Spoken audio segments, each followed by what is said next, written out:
Olá! Quem trabalha com agilidade já deve ter passado por aquela situação, né? O time precisa de requisitos claros para começar a trabalhar, mas os stakeholders ainda estão naquela mentalidade mais antiga, do modelo cascata. E aí, como é que a gente constrói uma ponte entre esses dois mundos? É sobre isso que a gente vai falar hoje.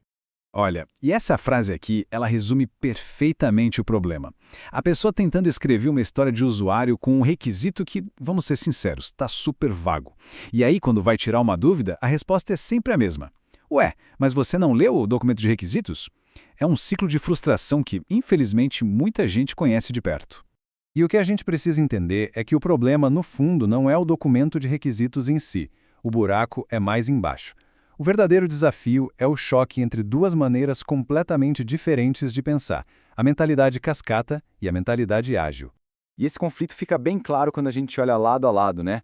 De um lado, o pessoal do cascata, com aquele documento de requisitos gigante, feito lá no começo, com uma data final que é lei, e com aquela ideia de que meu trabalho acabou depois que o documento foi aprovado.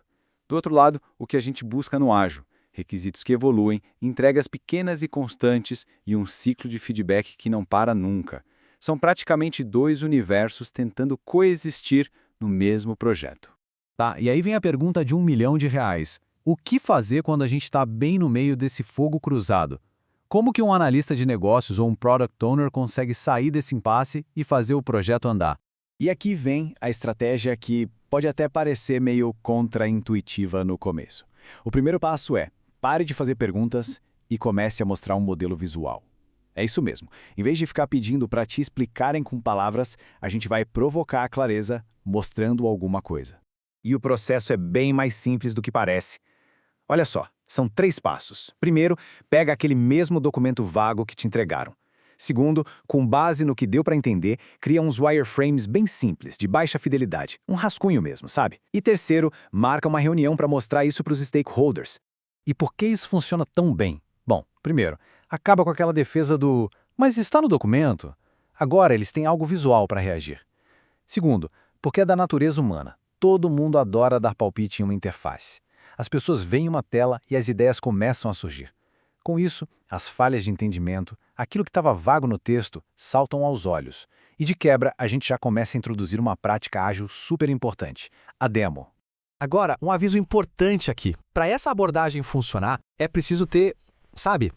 A gente precisa até mudar nosso conceito do que é um wireframe errado. Nesse contexto, um wireframe errado é uma ferramenta de sucesso. Ele não é um fracasso. Muito pelo contrário, ele é um baita progresso porque foi ele que conseguiu arrancar o feedback que a gente precisava e mostrar onde as ideias não estavam se conectando.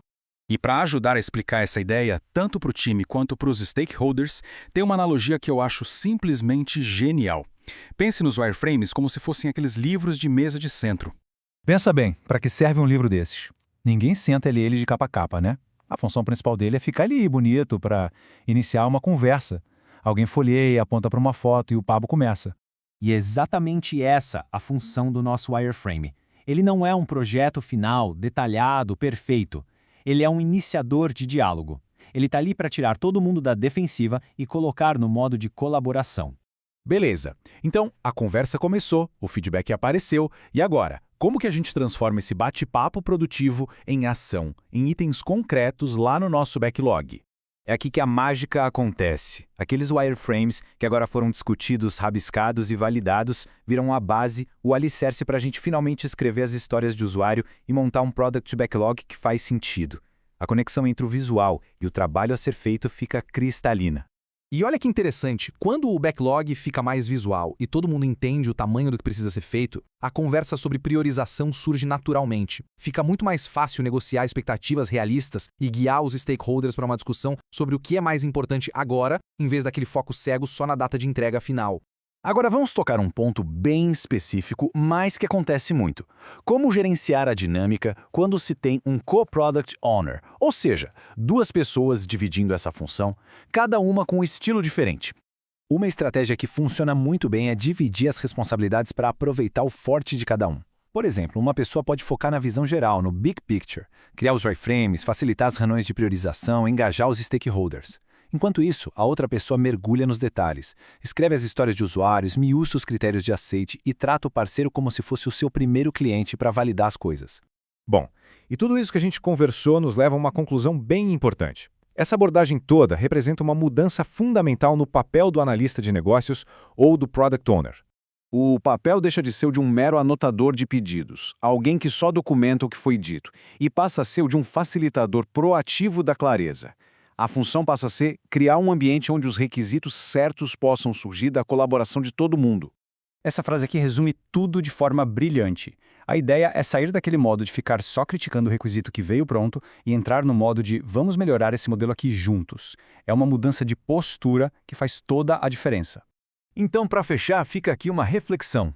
E se o verdadeiro sucesso não for acertar todos os requisitos logo de primeira, mas sim conseguir iniciar a conversa certa, do jeito certo?